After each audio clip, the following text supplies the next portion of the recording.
Hello friends, मैं हूं पायल और आज की इस वीडियो में हम लोग डिस्कस करने वाले हैं बाल विकास यानी कि चाइल्ड डेवलपमेंट के कुछ बहुत इंपॉर्टेंट क्वेश्चंस को। ये क्वेश्चंस काफ़ी इंपॉर्टेंट रहेंगे आपके सभी टेट एग्जाम्स के लिए, चाहे वो सीटेट हो, यूपी टेट हो, एमपी टेट हो, सभी के लिए इक्वली इंपॉर्टेंट है। एक एक करके हम इन क्वेश्चंस को देख लेते हैं। पहला क्वेश्चन है, निम्नलिखित में से कौन सी बाल्यावस्था की विशेषता नहीं है, यानी कि चाइल्डहुड की कौन सी विशेषता नहीं है, ये आपको बताना है। ए ऑप्शन है सामूहिकता की प्रबलता। तो देखिए, सामूहिकता की प्रबलता बच्चे में पाई जाती है बाल्यावस्था में।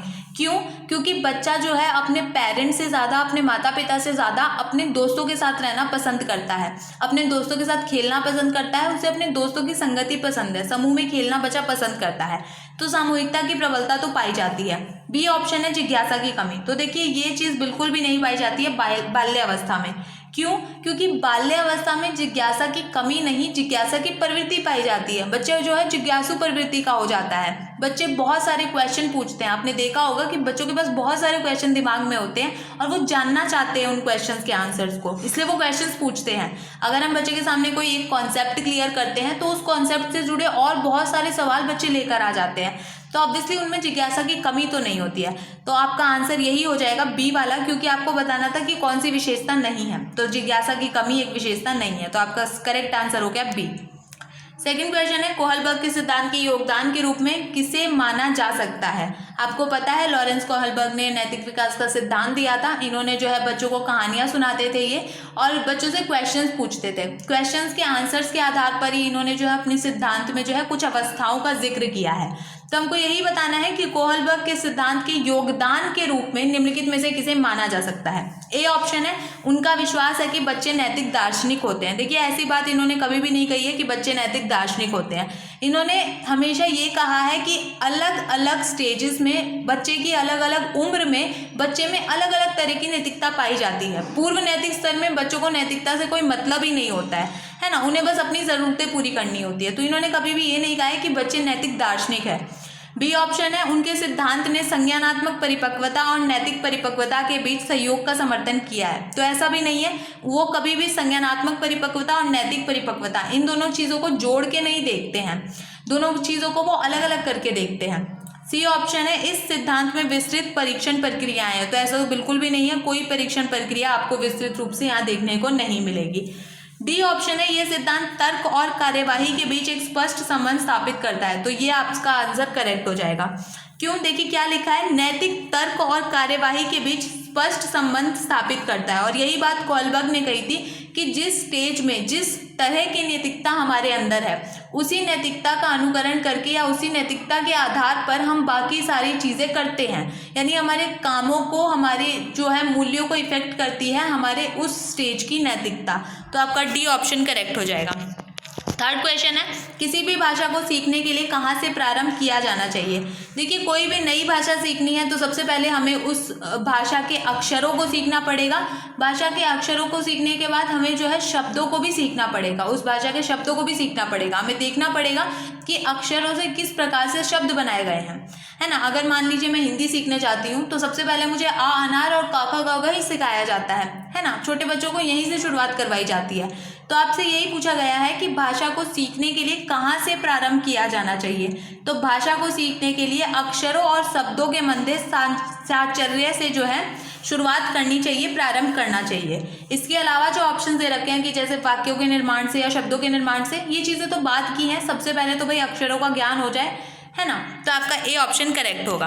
फोर्थ क्वेश्चन है, संज्ञानात्मक क्षेत्र का सही क्रम क्या है। तो आपको पता है संज्ञानात्मक क्षेत्र जो है उसको हम कुछ इस तरीके से दिखाते हैं, है ना, सीढ़ी के रूप में। यहाँ पे जो है सबसे पहले आता है नॉलेज, सेकंड पे आता है अंडरस्टैंडिंग, तीसरे पे आता है एप्लीकेशन, उसके बाद एनालिसिस, सिंथेसिस, और उसके बाद आता है हमारा मूल्यांकन। तो ये जो है एक सही क्रम होता है संज्ञानात्मक क्षेत्र का। तो आपको यही बताना है कि इसमें से सही क्रम कौन सा है। तो फोर्थ ऑप्शन में देखिए, ये बिल्कुल सही है। क्यों? क्योंकि देखिए सबसे पहले दिया है ज्ञान यानी कि नॉलेज, उसके बाद है अंडरस्टैंडिंग यानी कि अवबोध, यानी कि सबसे पहले हमें किसी चीज़ की नॉलेज होती है, उसके बाद अगर हमें ज्ञान है, नॉलेज है, तो ही हम उस चीज़ के प्रति अपनी समझ विकसित कर सकते हैं।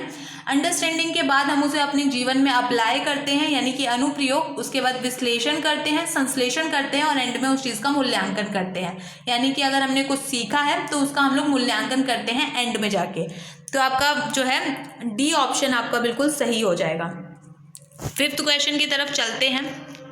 निम्नलिखित में से कौन सा अवबोध स्तर के शिक्षण में शामिल है, यानी कि आपको बताना है अंडरस्टैंडिंग जो लेवल का शिक्षण होता है उसमें कौन सा शामिल है। ए है पृथक्करण, यानी कि चीज़ों को अलग अलग कर देना। तो चीज़ों को अलग अलग करने के लिए मेरे को नॉलेज की आवश्यकता हो सकती है, लेकिन मेरे को जो है अवबोध की या अंडरस्टैंडिंग की आवश्यकता नहीं होती है। बी ऑप्शन है अनुप्रयोग। तो अनुप्रयोग तो वैसे ही कुछ में अब एक दूसरी चीज़ है कि किसी भी चीज़ को अप्लाई करना। यहाँ पे बात हो रही है अंडरस्टैंडिंग की, समझ की। तो देखिए तुलना, ये बिल्कुल सही ऑप्शन होगा आपका। क्यों? क्योंकि देखिए अवबोध स्तर के शिक्षण में तुलना का हम लोग प्रयोग कर सकते हैं, यानी कि अगर मेरे को दो चीज़ों के बीच में तुलना करनी है तो मेरे को दोनों चीज़ के बारे में समझ होनी चाहिए, तभी तो मैं उन दोनों चीज़ के बारे में तुलना करूंगी, तभी तो मैं बताऊंगी भाई कौन सी चीज़ कैसी है, कौन सी चीज़ अच्छी है, कौन सी चीज़ खराब है। तो एक जो है तुलना जो है आपका करेक्ट आंसर हो जाएगा सी ऑप्शन। 6th क्वेश्चन की तरफ चलते हैं। एक छात्र पढ़ रहा है, उसका नाम लेकर किसी ने बुलाया, जैसे कि मेरा नाम लेकर कोई मेरे को बुलाता है पायल। निम्न में से किस संवेदना द्वारा वह छात्र अपनी अनुक्रिया प्रकट करेगा। किसी ने मुझे बुलाया पायल, तो मैं जो है कुछ बोल के उसको बताऊंगी कि मैं जैसे बोल सकती हूँ हाँ बोलो क्या काम है ना। तो अब जो है बच्चा भी यही कर रहा है कि जो है किसी ने उसका नाम लिया, तो बच्चा जो है अपनी अनुक्रिया प्रकट करने के लिए किस चीज़ का जो है किस संवेदना का जो है बच्चा इस्तेमाल करेगा। तो देखिए यहाँ पे बच्चा इस्तेमाल करेगा ध्वनि संवेदना का। क्यों? क्योंकि किसी की ध्वनि ने ही उसको जो है उस चीज़ के बारे में जानने के लिए प्रेरित किया है कि कोई उसको बुला रहा है, और साथ ही साथ ध्वनि का प्रयोग करके ही वो अपनी बात को दूसरे तक पहुंचा सकता है जो भी बच्चा बोलना चाहता है। तो आपका सी ऑप्शन करेक्ट हो जाएगा। 7th क्वेश्चन देखते हैं। पियाजे के सिद्धांत के अनुसार पूर्व संक्रियात्मक अवस्था की अवधि क्या है। आपको पता है पियाजे ने संज्ञानात्मक विकास का सिद्धांत दिया है। अपने इस सिद्धांत में इन्होंने 4 अवस्थाएं बताई हैं। पहली जो अवस्था है वो है इंद्रिय जनित कामक अवस्था, जिसकी आयु होती है जन्म से 2 वर्ष। इसके बाद ही आती है पूर्व संक्रियात्मक अवस्था। पूर्व संक्रियात्मक अवस्था की आयु है 2 से लेके 7 वर्ष। तो आपको करेक्ट ऑप्शन दिख जाएगा सी वाला, 2 से लेके 7 वर्ष। ठीक है, 8th क्वेश्चन देखते हैं। एक शिक्षक अपनी कक्षा में थॉर्नडाइक के सिद्धांत को लागू करने जा रहा है, भाई चाहता है कि थॉर्नडाइक के सिद्धांत को लागू किया जाए। निम्नलिखित में से शिक्षक को लागू नहीं करना चाहिए, मतलब कौन सा चीज़ है जो बच्चों को शिक्षक को लागू नहीं करना चाहिए अपनी क्लास में अगर वो थॉर्नडाइक को फॉलो कर रहा है। तो ए ऑप्शन है कि बच्चों को तैयार किया जाना चाहिए और उन्हें कार्य सीखने हेतु सही रूप से प्रेरित किया जाना चाहिए। ये बिल्कुल ठीक है, क्योंकि थॉर्नडाइक ने भी ये बात कही थी कि भाई प्रेरणा बहुत ज़रूरी है, अगर प्रेरणा नहीं होगी तो हम लोग कुछ भी नहीं सीख पाएंगे। जैसे अगर इन्होंने बिल्ली पे प्रयोग किया था तो बिल्ली को इन्होंने भूखा रखा था और बिल्ली की प्रेरणा के तौर पर इन्होंने बाहर जो है मछली रख दी थी पिंजरे के बाहर, है ना। तो यहाँ पे वो मछली जो है उस बिल्ली को प्रेरित कर रही थी अपना कार्य करने के लिए, तो प्रेरणा तो बहुत ज़रूरी है। बी ऑप्शन है बच्चों को नई चीज़ें सीखने हेतु खोज विधि के लिए उन्मुख किया जाए। तो देखिए ये बात कभी भी जो है थॉर्नडाइक ने नहीं कही है कि भाई तुम खोज विधि का प्रयोग करो या ह्यूरिस्टिक मेथड का प्रयोग करो, ये बात नहीं कही है थॉर्नडाइक ने। क्यों? क्योंकि थॉर्नडाइक क्या कहते हैं कि अगर हमें किसी को कुछ सिखाना है तो इसके लिए ज़रूरत है कि हम लगातार जो है कुछ ना कुछ प्रैक्टिस करते रहें। अगर हमें कुछ सीखना है तो हमें लगातार प्रैक्टिस करनी पड़ेगी उस काम की। जब हम ये कार्य का अभ्यास करेंगे, प्रैक्टिस करेंगे, तो बहुत सारी गलतियां हमसे होंगी, बहुत सारी गलतियां हम लोग करेंगे, लेकिन धीरे धीरे लगातार प्रैक्टिस करने के बाद ये गलतियां कम होती चली जाएंगी और एक टाइम के बाद जब हम वो काम करना अच्छी तरीके से सीख जाएंगे तो बिल्कुल भी गलतियां नहीं होंगी। तो इन्होंने ये तरीका बताया था सीखने का, ना कि इन्होंने कोई विधि कि भाई खोज विधि का इस्तेमाल करो, ऐसा तरीका इन्होंने नहीं बताया था। तो आपका बी ऑप्शन करेक्ट हो जाएगा, क्योंकि आपको ये बताना है कि क्या लागू नहीं करना चाहिए। 9th क्वेश्चन है पेवलव के प्रयोग में कुत्ता न केवल मांस प्रदाता के मांस सीधे मुंह में रखने से लार टपकाता है, किंतु इससे पहले भी, अर्थात जब सीढ़ियों से नीचे आने वाले प्रशिक्षक के कदमों की आवाज़ सुनता है, इस समृद्धि को क्या कहते हैं। तो देखिए ये एक प्रयोग था पेवलव का, मैं आपको बता देती हूँ। तो देखिए पेवलव क्या करते थे कि ऐसे जूते पहनकर कुत्ते के सामने भोजन लेकर जाते थे जिसके चलने पर, अगर पेवलव वो जूते पहनकर चलते थे, सीढ़ियों पर चढ़ते थे, तो उन जूतों में से बहुत आवाज़ आती थी, है ना। और यही जूते पहनकर वो जाते थे कुत्ते के सामने और कुत्ते को खाना दे देते थे। खाना देखते ही कुत्ते के मुंह में आ जाती थी लार, क्योंकि भाई खाना देखकर तो लार आती ही है ना। दो कुत्ते के मुंह में लार आ जाती थी। अब इन्होंने देखा कुछ टाइम बाद कि यही प्रोसेस दोहराते रहे जब पेवलव, तो कुछ टाइम बाद ऐसा हुआ कि जब वो जूते पहनकर जा रहे हैं, यानी कि बस चलने की आवाज़ आ रही है, जूतों के चलने की आवाज़ आ रही है, तो बस इसी आवाज़ से उस कुत्ते के मुंह में लार आ गया, यानी कि खाना नहीं दिया गया है, सिर्फ जो है चलने की आवाज़ आई है, जूतों की आवाज़ आई है और जूतों की आवाज़ से कुत्ते के मुंह में लार आ गया है। तो यहाँ पे क्या हुआ है, देखिए यहाँ पे कंडीशनिंग हो गई है, यानी कि भोजन की जो है वो उस आवाज़ के साथ कंडीशनिंग हो गई है कि पहले तो अगर भोजन दिया जाता था तो ही लार आती थी, अब भोजन नहीं दे रहे हैं, सिर्फ जो है आवाज़ आ रही है तो भी लार आ गई है। तो यहाँ पे जो है कंडीशनिंग हो गई है, अनुकूलन हो गया है। तो आपसे यही पूछा गया है इस समृद्धि को क्या कहते हैं, तो इस समृद्धि को कहते हैं अनुकूलित उत्तेजना। आपका सी ऑप्शन बिल्कुल करेक्ट हो जाएगा, क्योंकि यहाँ पे कंडीशनिंग हो गई है। आपको जो है पेवलव का घंटी वाला प्रयोग बहुत पता होगा, क्योंकि वो मोस्टली बहुत ज़्यादा फेमस है और उसी की चर्चा ज़्यादातर की जाती है। ये प्रयोग इतना ज़्यादा फेमस नहीं है, बट कोई नहीं, मैंने आपको बता दिया। 10th क्वेश्चन है, बच्चे और उसके मानसिक क्रियाओं के बीच अंतःक्रिया की निरंतर प्रक्रिया के माध्यम से विकसित होती है ना। ये सिद्धांत में प्रतिबिंबित होता है। इस सिद्धांत में क्या प्रतिबिंबित होता है, पहले तो आपको अच्छे से कथन पढ़ना पड़ेगा, तभी आपको पता चलेगा। कथन में ये लिखा है कि बच्चे और उसके मानसिक क्रियाओं के बीच अंतःक्रिया की निरंतर प्रक्रिया के माध्यम से मतलब जो है विकसित होती है। तो ये सिद्धांत में प्रतिबिंबित होता है पियाजे का संज्ञानात्मक विकास का सिद्धांत। बी ऑप्शन आपका करेक्ट हो जाएगा, क्योंकि यहाँ पे जो है मानसिक क्रियाओं के बीच में अंतःक्रिया की बात की गई है और यही बात पियाजे भी बोलते हैं। तो बी ऑप्शन आपका करेक्ट हो जाएगा। 11th क्वेश्चन है, पियाजे के सिद्धांत में एक प्रक्रिया जो पुराने और नए धारणाएं और अनुभव के बीच संतुलन क्रिया है, तो उसको किस नाम से जाना जाता है। तो आपको पता है कि भाई पियाजे की तो अपनी शब्दावली है, इन्होंने बहुत सारे शब्द दिए थे, बहुत सारे शब्दों का प्रयोग किया था, जैसे कि सभी को पता है वो चीज़ एसिमिलेशन, एकमोडेशन, है ना। तो इसी तरीके का जो है आपसे क्वेश्चन पूछा गया है कि पियाजे के सिद्धांत में एक प्रक्रिया जो पुराने और नए धारणाएं और अनुभव के बीच संतुलन का काम कर रही है, यानी कि कोई पुरानी चीज़ नई चीज़ सीखने में हेल्प कर सकती है, या कोई पुरानी चीज़ नई चीज़ जैसी हो सकती है, ठीक है। तो बीच में ये जो है संतुलन कार्य हो रहा है, तो इसको किस नाम से जानते हैं, तो इसको हम लोग जानते हैं, देखिए, संतुलन के नाम से। और जो है पियाजे ने भी इसके लिए यही टर्म का इस्तेमाल किया था, संतुलन, इक्विलिब्रियम। तो आपका सी ऑप्शन करेक्ट हो जाएगा। 12th क्वेश्चन है, एक शिक्षक के रूप में आपने छात्रों से हमारे जीवन पर प्रदूषण के प्रभाव को समझाते हुए एक निबंध लिखने के लिए कहा। मैं क्लास में गई, मैंने बोला कि चलो बच्चों, हमारे जीवन पे प्रदूषण का क्या क्या प्रभाव पड़ रहा है, इसके ऊपर तुम एक लोग निबंध लिख दो। इस कार्यभार से ब्लूम के वर्गीकरण की कौन से संज्ञानात्मक स्तर की व्याख्या की गई है। तो देखिए, पहली चीज़ तो ये है कि अगर हम किसी बच्चे को निबंध लिखने को दे रहे हैं और साथ ही साथ हम उन्हें ये भी कह रहे हैं कि जो है प्रदूषण के प्रभाव को समझाते हुए एक निबंध लिखे, ठीक है। तो यहाँ पे जो है बच्चे की जो है किस चीज़ का सबसे ज़्यादा जो है बोल सकते हैं कि संज्ञानात्मक स्तर की व्याख्या की गई है, तो वो है संप्रयोग, यानी कि हम उसे अनुप्रयोग करने के लिए कह रहे हैं अपनी नॉलेज का, या हम उसे अनुप्रयोग कह रहे हैं ऐसी चीज़ अप्लाई करने के लिए कह रहे हैं जो चीज़ बच्चे ने देखी है अपने आसपास, क्योंकि प्रदूषण के बारे में वो बच्चा भी जानता है और प्रदूषण के प्रभाव को समझाना है बच्चे को, तो यहाँ पे उस चीज़ का वो अनुप्रयोग कर रहा है। तो आपका बी ऑप्शन करेक्ट हो जाएगा। आगे चलते हैं।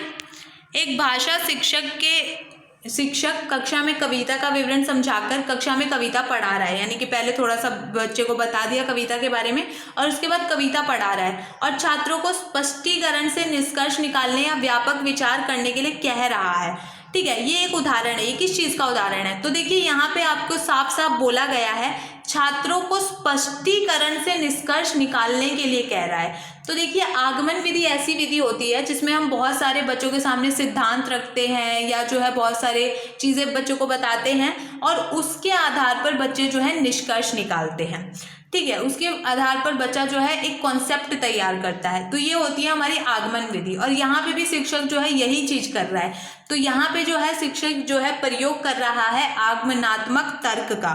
तो आपका ए ऑप्शन करेक्ट हो जाएगा, आगमनात्मक तर्क, यानी कि इंडक्टिव जो मेथड है उसी का इस्तेमाल ये जो है टीचर कर रहा है। ए ऑप्शन करेक्ट हो गया। तो अब देखिए 14 क्वेश्चन है, हमारे देश में कई बच्चे एक से अधिक भाषा बोलते हैं, है ना। बहुत सारे ऐसे बच्चे हैं जो कि अपनी मातृभाषा भी बोलते हैं और साथ साथ हिंदी भी बोलते हैं।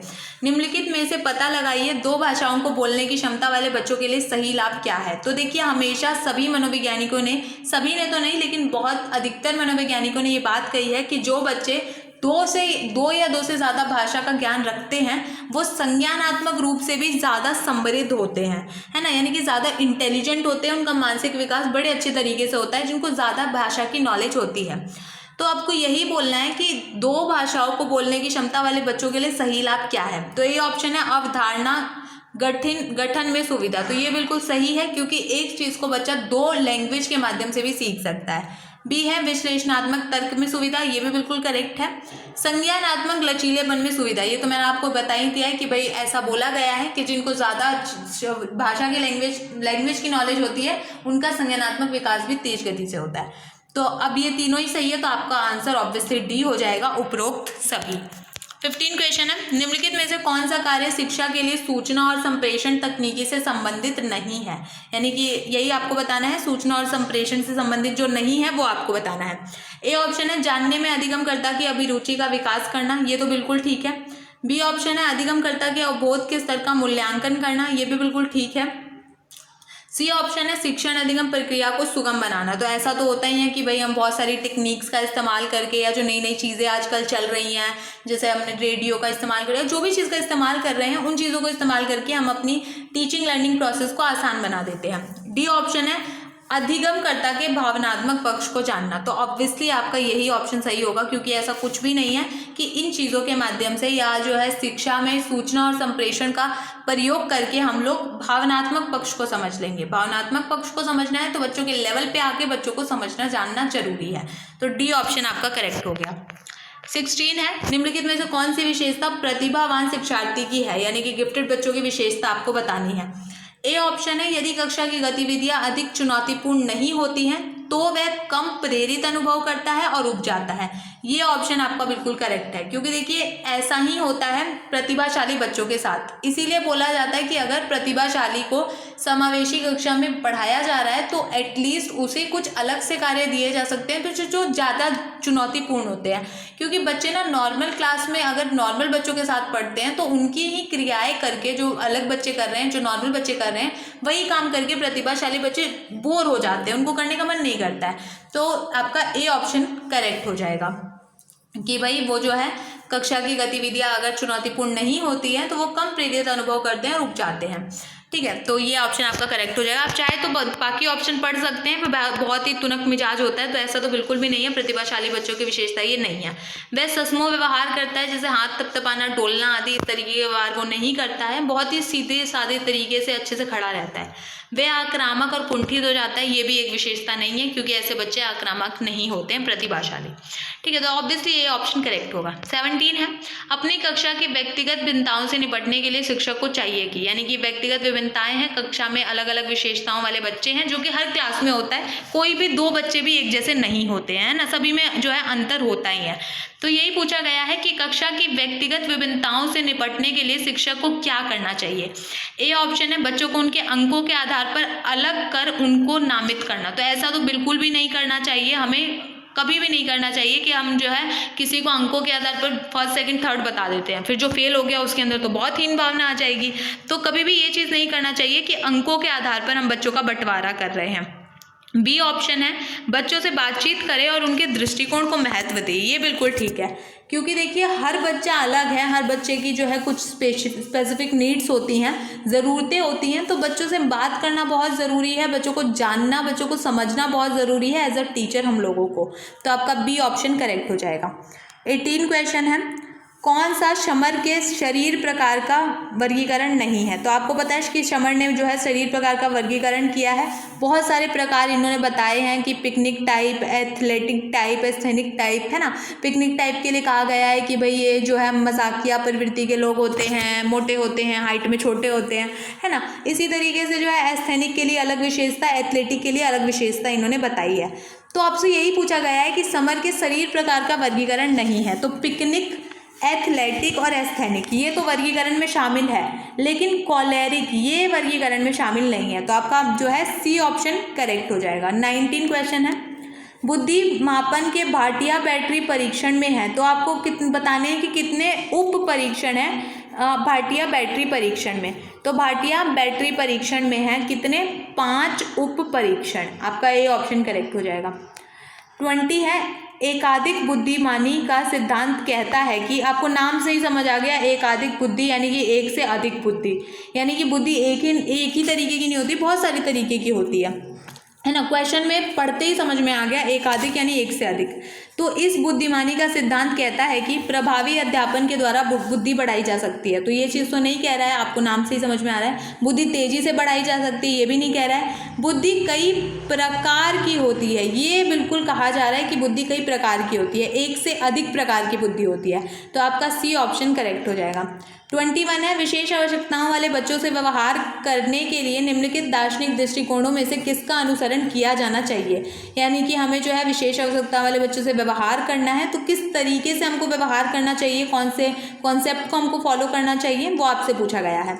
ए ऑप्शन है, उन्हें पृथक करके उनकी शिक्षा किसी भिन्न शैक्षिक संस्थाओं में होनी चाहिए। तो ऐसा बिल्कुल भी नहीं करना चाहिए, क्योंकि अगर हम ऐसा करेंगे तो बच्चे के अंदर हीन भावना आ जाएगी। बच्चे को लगेगा हम लोग अलग है, इसलिए हमें अलग पढ़ाया जा रहा है और बाकी नॉर्मल बच्चों को अलग पढ़ाया जाता है। बी ऑप्शन है, उन्हें केवल व्यावसायिक प्रशिक्षण दिया जाना चाहिए। ऐसा नहीं है, व्यावसायिक के अलावा भी उन्हें जो है अपनी लाइफ में नॉर्मल एजुकेशन की भी ज़रूरत है। सी ऑप्शन है, उन्हें समावेशी शिक्षा का और नियमित विद्यालयों में अध्ययन करने का अधिकार प्राप्त है। ये बिल्कुल ठीक है, क्योंकि भाई अब तो सभी लोगों ने इस बात पे जोर दिया है कि जो जैसा भी बच्चा है, विशिष्ट आवश्यकताओं वाला जो बच्चा है, उसे भी नॉर्मल बच्चों के साथ पढ़ाया जाए, एक नॉर्मल क्लासरूम में, है ना। बस ये है कि उसकी ज़रूरतों की तरफ अच्छे से ध्यान दिया जाए एक नॉर्मल क्लासरूम में भी। तो ऐसा नहीं करना है टीचर को कि भाई अगर समावेशी कक्षा में पढ़ा रहे हैं तो इन बच्चों को बिल्कुल भूल ही जाए, सामान्य बच्चों के हिसाब से पढ़ाया जाए, ऐसा नहीं है। उनकी ज़रूरतों का भी ध्यान रखना बहुत ज़रूरी है। 22 क्वेश्चन को देखते हैं। अधिगमकर्ता केंद्रित विधि का आशय है। अधिगमकर्ता केंद्रित विधि का क्या आशय है। ए, कि शिक्षक अधिगमकर्ता के लिए स्वयं निष्कर्ष निकाल देते हैं। तो ऐसा तो बिल्कुल भी नहीं है। बी, परंपरागत व्याख्यात्मक विधि, ये भी नहीं है, व्याख्यात्मक विधि भी नहीं है। सी है कि उन विधियों को अपनाना जिसमें शिक्षा मुख्यकर्ता या पात्र होता है। तो देखिए, शिक्षा मुख्यकर्ता या पात्र नहीं होता है। अधिगमकर्ता केंद्रित नाम से ही समझ में आ रहा है कि जो सीख रहा है, यानी कि अगर कोई बच्चा कुछ सीख रहा है तो वो बच्चा केंद्र में है। ऑब्वियसली नाम से ही समझ में आ गया, अधिगमकर्ता केंद्रित। अधिगमकर्ता यानी कि जो बच्चा सीख रहा है वो बच्चा केंद्र में है। तो इस विधि का आशय होगा आपका डी वाला ऑप्शन।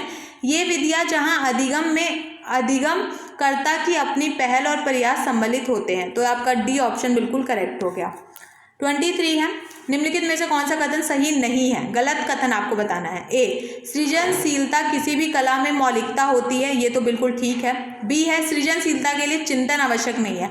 तो यही बिल्कुल जो है आपका आंसर होगा, क्योंकि ये कथन गलत है। क्यों? क्योंकि सृजनशीलता के लिए चिंतन की आवश्यकता होती है। किसी भी चीज़ को हमें कुछ नया मोड़ देना है या नया रूप देना है तो उसके बारे में चिंतन करना आवश्यक है, उस चीज़ को अच्छे से समझना आवश्यक है। तो आपका बी ऑप्शन जो है यहाँ पे करेक्ट आंसर हो जाता है। 24 है, अच्छे समायोजन की विशेषता है। कौन सी विशेषता है। ए है, संवेगात्मक अस्थिरता। तो ये तो बिल्कुल भी विशेषता नहीं है, क्योंकि अगर बच्चे में संवेगात्मक अस्थिरता है, संवेगात्मक रूप से इमोशनल तरीके से बच्चा अस्थिर है, तो वो समायोजन नहीं कर सकता अपने वातावरण के साथ। बी है, सहनशीलता। ये बिल्कुल सही ऑप्शन है, क्योंकि अगर हमें कहीं समायोजन करना है तो हमें थोड़ा बहुत या जो है कई बार बहुत ज़्यादा सहनशीलता की आवश्यकता हमको होती है।